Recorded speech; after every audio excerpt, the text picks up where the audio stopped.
आज हम पढ़ेंगे कक्षा 10 हिंदी कोर्स बी की पाठ्य पुस्तक स्पर्श भाग 2 से दोहे, जिसके रचयिता हैं कवि बिहारी। बिहारी जी ने केवल एक ही ग्रंथ की रचना की, बिहारी सतसई। इस ग्रंथ में लगभग 700 दोहे हैं। बिहारी की भाषा ब्रज भाषा, मानक ब्रज भाषा है। सतसई में मुख्यतः प्रेम और भक्ति को दर्शाने वाले दोहे हैं। बिहारी मुख्य रूप से श्रृंगार रस के लिए जाने जाते हैं। इस पाठ में बिहारी के कुछ दोहे हैं। इन दोहों में श्रृंगार के साथ साथ लोक व्यवहार, नीति ज्ञान आदि विषयों का वर्णन भी किया गया है। इन दोहों से आपको भी ज्ञात होगा कि बिहारी कम से कम शब्दों में अधिक से अधिक अर्थ भरने की कला भली भांति जानते थे।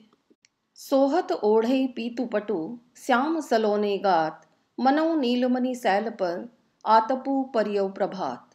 यहाँ सोहत का अर्थ है अच्छा लगना, ओढ़ई ओढ़कर, पीतु पीला, पटु कपड़ा, गात शरीर, नीलमणि सैल नीलमणि पर्वत, आतपु धूप और प्रभात का अर्थ है सुबह। यह दोहा उनकी रचना बिहारी सतसई से लिया गया है। इसमें कवि ने श्री कृष्ण के रूप सौंदर्य का वर्णन किया है। इस दोहे में कवि ने श्री कृष्ण के सांवले शरीर की सुंदरता का बखान किया है। कवि कहते हैं कि श्री कृष्ण के सांवले शरीर पर पीले वस्त्र बहुत अच्छे लग रहे हैं। ऐसा लग रहा है जैसे नीलमणि पर्वत पर प्रातः काल की धूप पड़ रही हो। यहाँ पर श्री कृष्ण के सांवले शरीर को नीलमणि पर्वत तथा उनके पीले वस्त्रों को सूर्य की धूप कहा गया है। कहलाने एकत बसत, अहि मयूर मृगबाग, जगतु तपोवन सो कियो, दीर्घ दाग निदाग। अहि अर्थात सांप, एकत का अर्थ है इकट्ठे, बसत रहते हैं, मृग हिरण, तपोवन वह वन जहाँ तपस्वी रहते हैं, दीर्घ दाग भयंकर गर्मी, निदाग ग्रीष्म ऋतु। इस दोहे में ग्रीष्म ऋतु का वर्णन करते हुए कवि कहते हैं कि भीषण गर्मी के कारण धरती तपोवन बन जाती है। गर्मी के कारण जंगल भी तपोवन की तरह हो गया है। जैसे तपोवन में सारे लोग आपसी द्वेष भुलाकर एक साथ रहते हैं, उसी प्रकार गर्मी से बेहाल होकर परस्पर शत्रुता के भाव रखने वाले सांप और मोर, हिरण और शेर भी आपसी द्वेष को भुलाकर एक साथ बैठे हुए देखे जा सकते हैं। बतरस लालच लाल की, मुरली धरी लुकाए, सोह करे भौनु हंसे, दैन कहे नटी जाए। बतरस का अर्थ है बातचीत का आनंद, लाल श्री कृष्ण, मुरली बांसुरी, लुकाई छिपाना, सोह शपथ, भौनु भौं से, नटी जाए मना कर देना। इसमें कवि गोपियों द्वारा श्री कृष्ण की बांसुरी चुराए जाने का वर्णन करते हैं। गोपियां श्री कृष्ण का सानिध्य पाने और उनसे बात करने के बहाने ढूंढा करती थीं, शरारतें किया करती थीं। कवि कहते हैं कि गोपियों ने श्री कृष्ण से बात करने के लालच में उनकी बांसुरी छिपा दी है। श्री कृष्ण द्वारा पूछने पर गोपियां कसम भी खाती हैं कि उन्होंने बांसुरी नहीं चुराई है, लेकिन बाद में भौहें घुमाकर हंसने लगती हैं, अर्थात बांसुरी उन्हीं के पास है। और श्री कृष्ण द्वारा बांसुरी मांगने पर साफ मुकर जाती हैं। वह चाहती हैं कि इसी बहाने श्री कृष्ण उनसे बात करते रहें।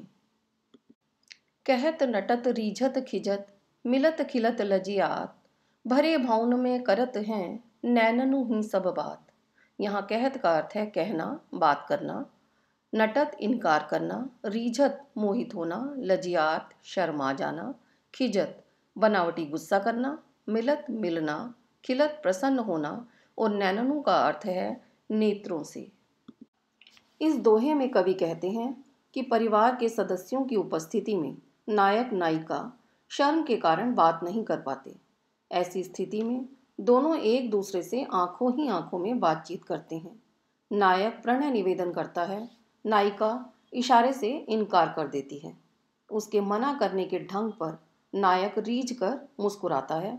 नायक की प्रसन्नता पर नायिका बनावटी गुस्सा दिखाती है और जब उनकी आंखें फिर से मिलती हैं तो वे दोनों खुश हो जाते हैं और नायिका नारी सुलभ लज्जा के कारण शर्मा जाती है। कवि कहते हैं कि इस तरह वह भीड़ में भी एक दूसरे से बात करते हैं और किसी को भी ज्ञात नहीं होता। बैठी रही अति सघन बन, पैठी सदन तन माह, देखी दोपहरी जेठ की, छाहू चाहती छां।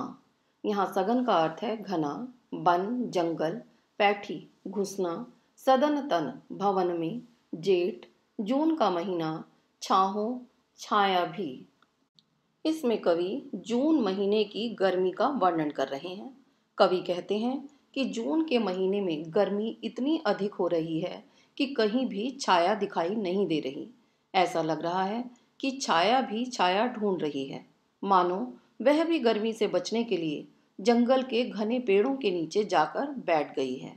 तात्पर्य यह है कि जेठ की दोपहरी में पेड़ों की छाया भी इतनी छोटी हो जाती है कि लगता है छाया को भी छाया की तलाश है। वह या तो किसी घने जंगल में मिलेगी या किसी घर के अंदर। कागद पर लिखत न बनत, कहत संदेशु लजात, कही है सबु तेरो हियो, मेरे हिय की बात।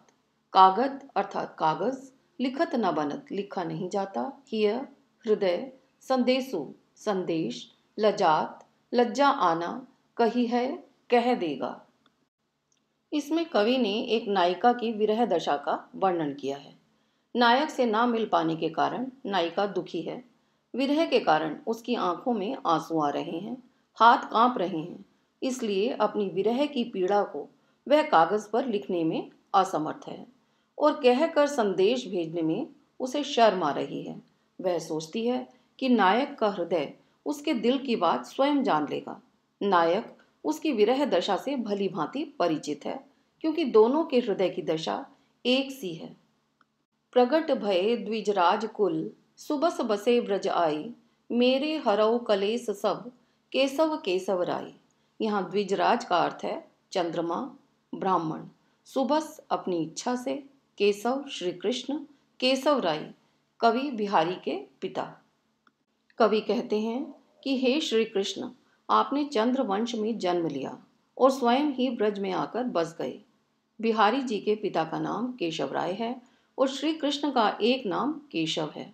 इसलिए कवि कहते हैं कि आप मेरे पिता के समान हैं, अतः मेरे सभी कष्टों का नाश कर दीजिए। जप माला छापै तिलक, सरई न एको कामू, मन कांचै नाचै वृथा, सांचै राचै रामू। जप माला का अर्थ है जपने की माला, छापई छापा, सरई पूरा होना, नाचई नाचना, मन कांचई कच्चा मन, बिना सच्ची भक्ति वाला मन, वृथा बेकार में, सांचई सच्ची भक्ति वाला, राचई प्रसन्न होना। प्रभु भक्ति का दिखावा और तरह तरह के आडंबर करने वालों पर प्रहार करते हुए कवि कहते हैं कि प्रभु भक्ति का ढोंग करने से प्रभु प्राप्ति नहीं होती।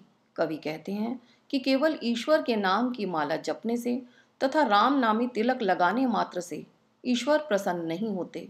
ऐसा करने से भक्ति का कार्य पूरा नहीं होता। यदि मन में ईश्वर के लिए विश्वास न हो तो उसकी भक्ति में नाचना भी व्यर्थ है। ऐसा दिखावा कच्चे मन वाले लोग करते हैं। इसके विपरीत जो सच्चे मन से ईश्वर की भक्ति करते हैं, ईश्वर उन्हीं पर प्रसन्न होते हैं। मेरी ये वीडियो पसंद आए तो इसे लाइक करें, शेयर करें और मधु कलश चैनल को सब्सक्राइब करना ना भूलें।